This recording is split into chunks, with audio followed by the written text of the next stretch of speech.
Some Pokemon are so iconic that they define their type.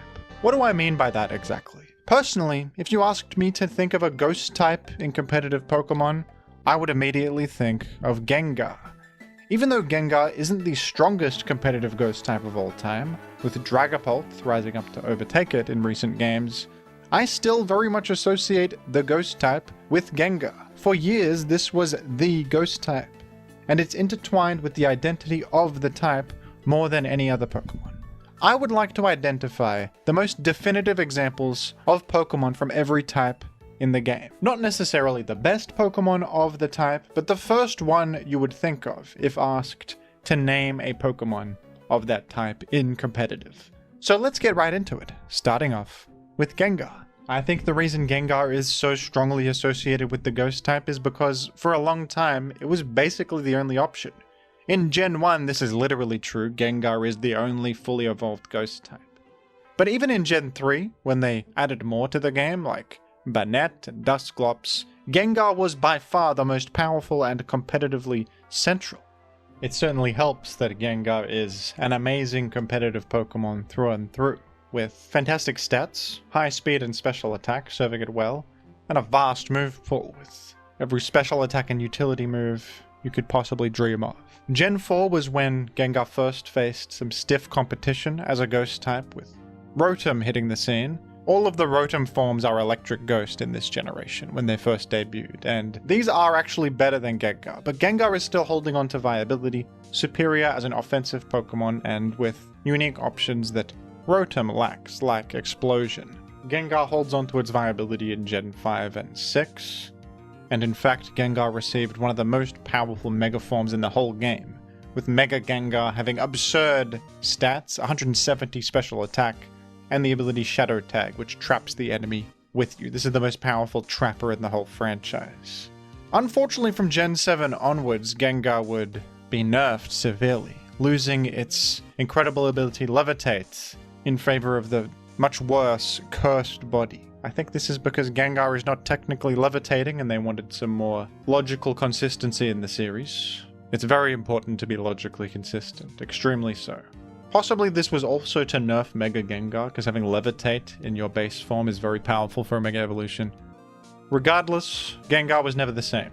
But I think that Gengar's association with the ghost type is still permanently etched into the brains of anyone who's played competitive for a reasonable length of time. Gengar's dominance in the early generations and persistence even with new ghost types coming out is admirable. And I think that the ghost types that followed Gengar were kind of built upon what Gengar established. They're like the new Gengars of modern times, you could say. Moving on to the fire type, the Pokemon I most strongly associate with the fire type in a competitive context is absolutely Heatran, a Gen 4 Pokemon that was an instant competitive hit when it came out. This Pokemon is a rare fire type, neutral to rock, which is crucial, because most fire types, for most of this series' lifespan, have suffered from rock weakness, even ones that were good in the past, like Moltres.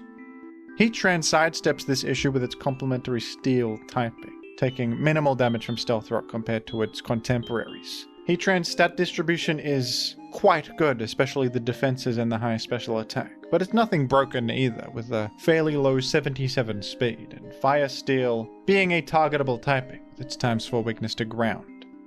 Heatran's nice combination of utility with options like Stealth Rock, Will-O-Wisp, and Taunt, as well as a good special move pool, and even Explosion to go out with a bang, have just led to pretty consistent competitive success. There's also Magma Storm, a special attack that traps the enemy, which is a fantastic stall-breaking tool. The combination of Magma Storm and Taunt can break through special walls like Blissey very well. Heatran is viable in most generations. It has fallen off in recent years, but I think that Heatran is one of the most competitively functional fire types we've ever seen.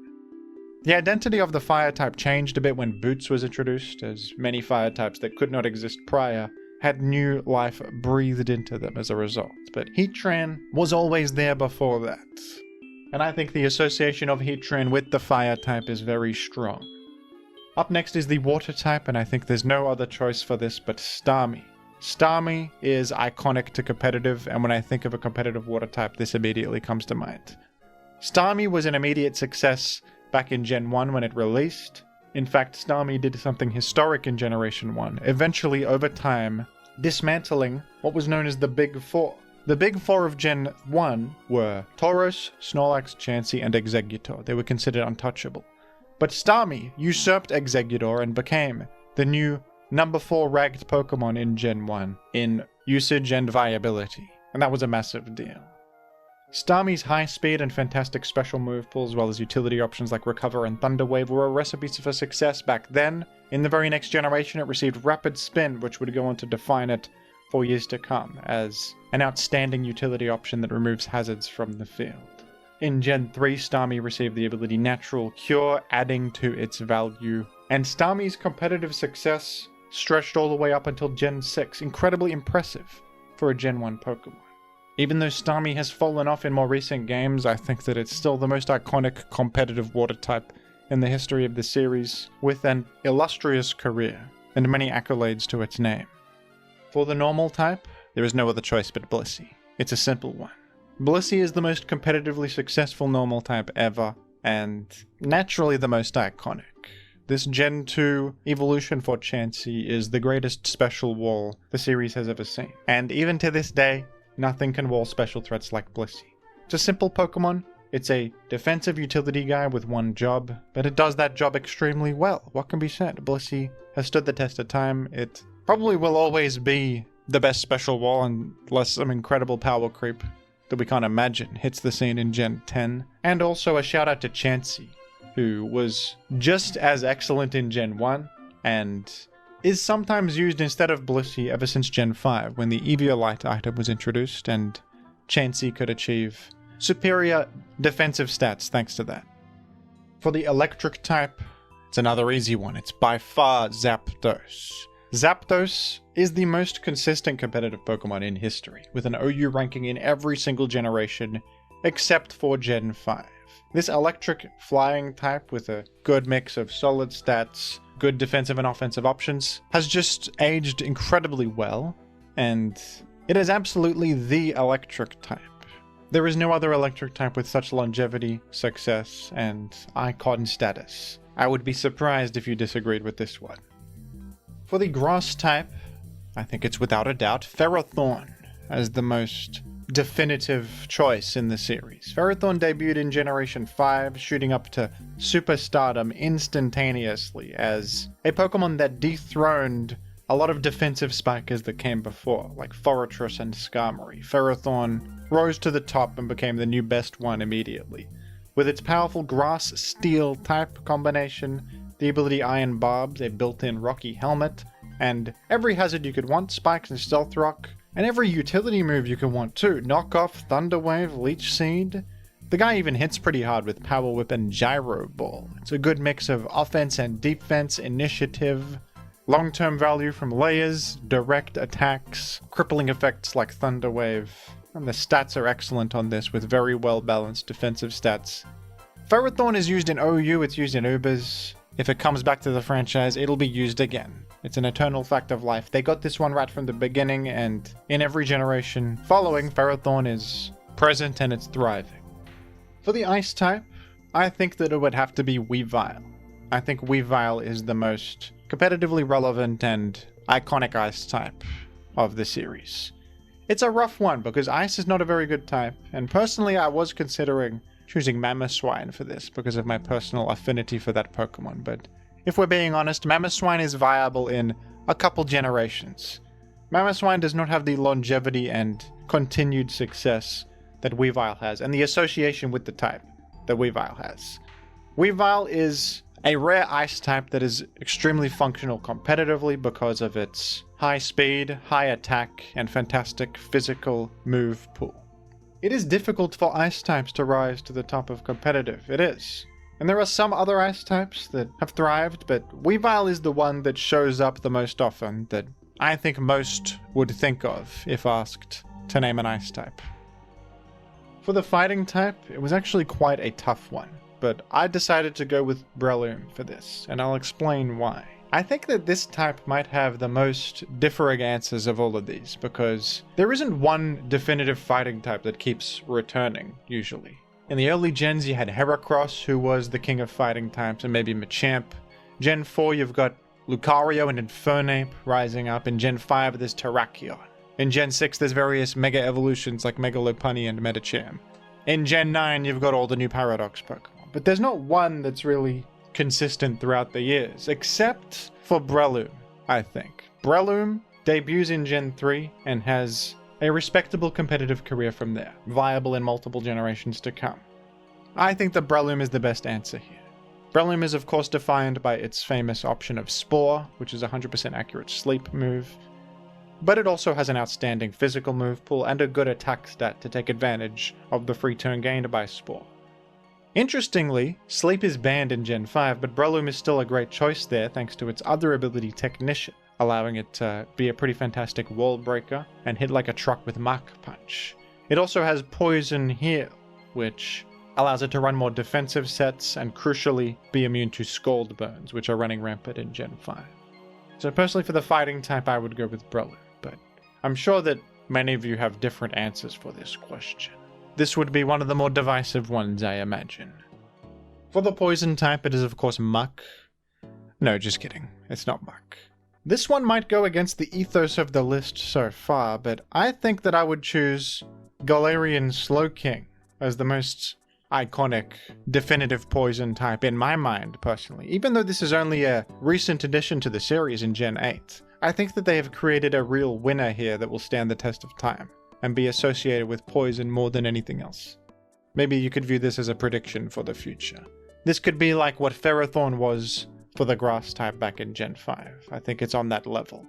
Because Galarian Slowking is just excellent. It fits well with the pace of any metagame. It's a crucial fairy type answer, it's a wonderful special wall, and with Chilly Reception it even has the ability to pivot.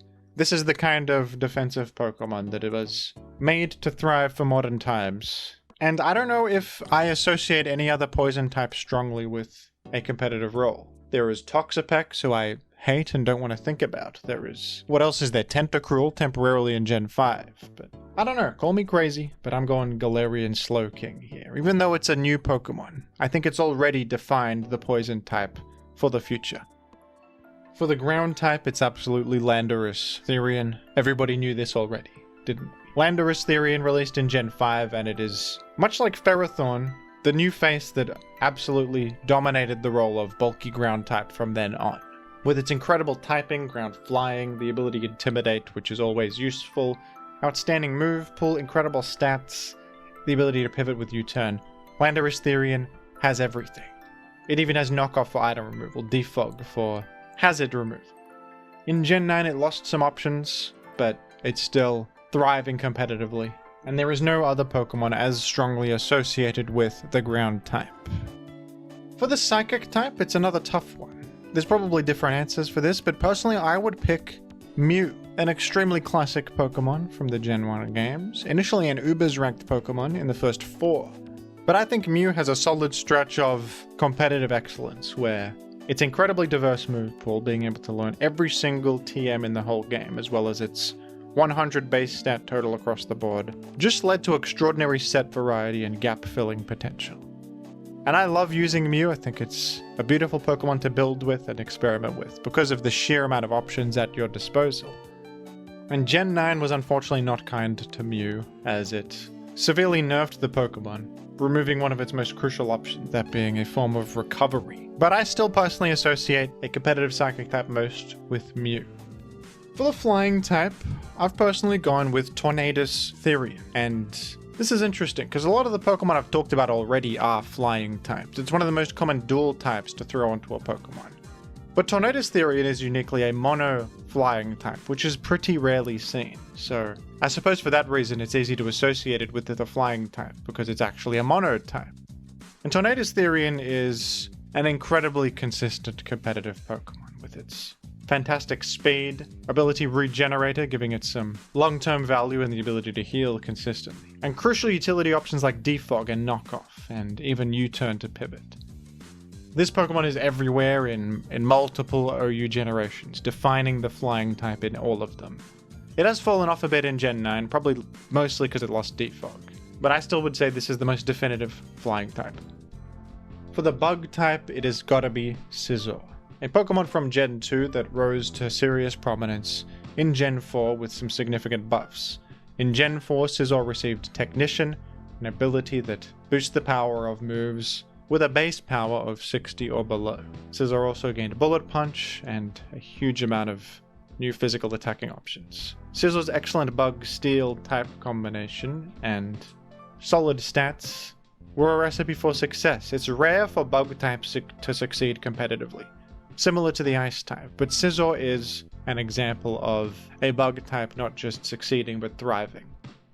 I think Scizor's strong association with the bug type is also largely because there was a huge rise in interest in competitive Pokemon back in Gen 4 when that gen was current, and Scizor was strongly associated with the competitive metagame. I think it was the #1 most used Pokemon back then, and it was inescapable.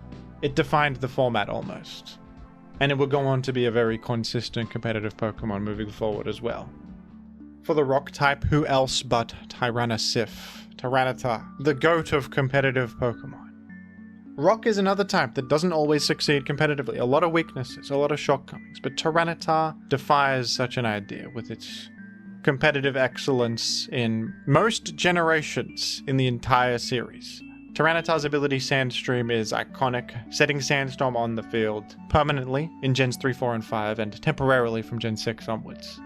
Tyranitar has outstanding stats, and an unbelievably vast move pool allowing it to fill many different roles. In Gen 3 this is the #1 Pokemon, in Gen 4 and 5 it's arguably also the #1 Pokemon, it's at least in the conversation, and it remains excellent in Gen 6 and 7 too, especially with its new Mega form. Tyranitar is also the most iconic Pursuit Trapper, Pursuit being a move that deals double damage if the enemy's switching out, and attacks them while they're switching out uniquely. Tyranitar lost this option in Gen 8, but still clung on to OU viability. It wasn't until Gen 9 where Tyranitar fell down to UU for the first time, but Tyranitar's strong association with the rock type persists to this day.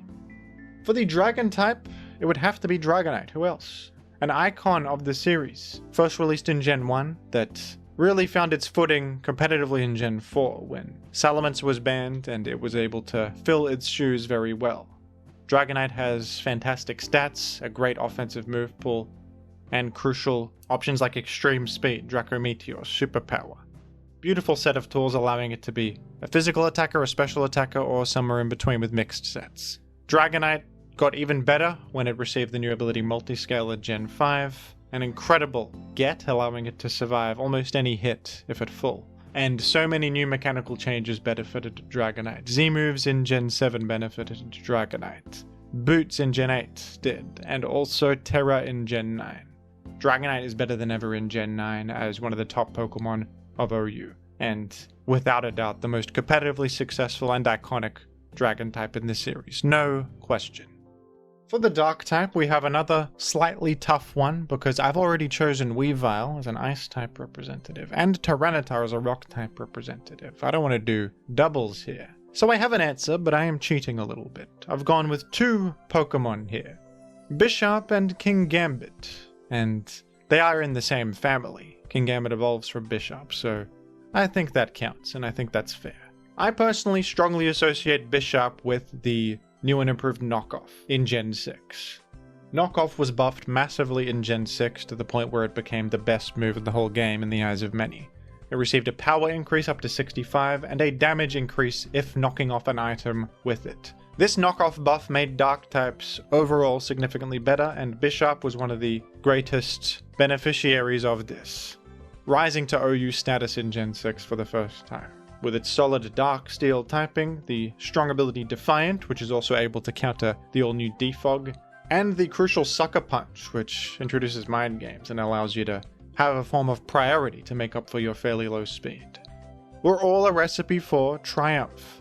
Bisharp remained viable for multiple generations in a row, until it was usurped by its own evolution, Kingambit in Gen 9, who is perhaps the best Pokemon in the entire OU format.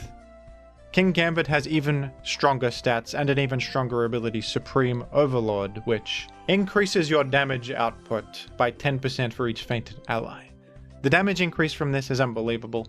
It can't be blocked by Unaware, and Kingambit can single-handedly sweep teams, infamously so. When I think of the Dark type, I think of the Bishop and King Gambit family.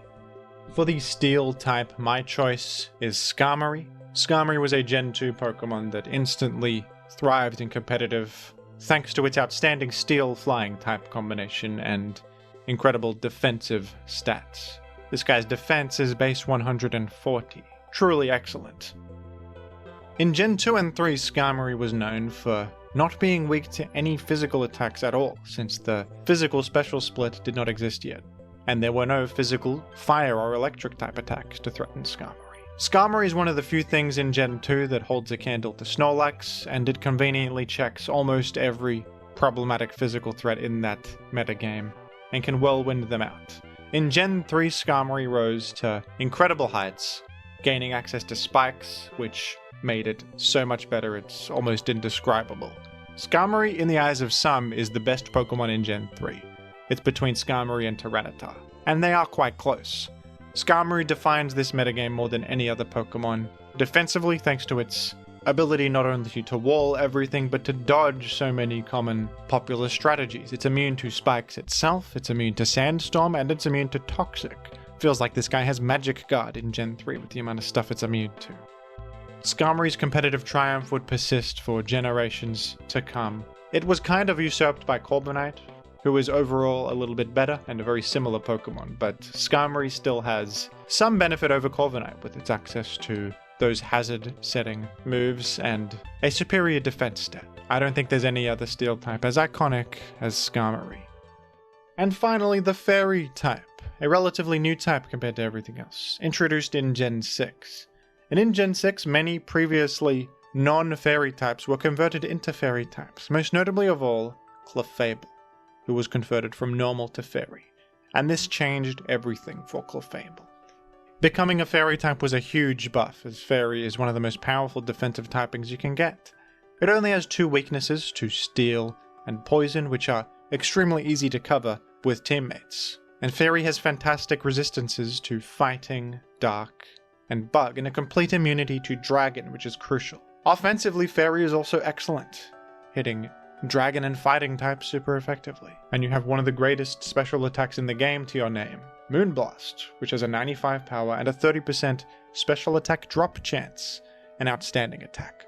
Clefable thrived competitively with this new typing, along with its ability Magic Guard and its vast move pool, with myriad special attacks, utility options, healing, etc. Also helped that Clefable has an outstanding alternative ability Unaware, which allows it to ignore defensive boosts, a valid option and a valid alternative to Magic Guard.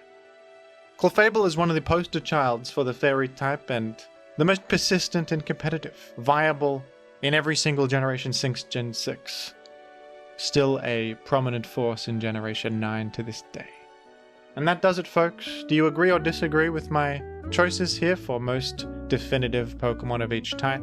It's a subjective question, of course, with some combination of competitive success and just association with the type in general to consider. But I'm pretty happy with this list. Let me know yours down below in the comments, and thank you for watching.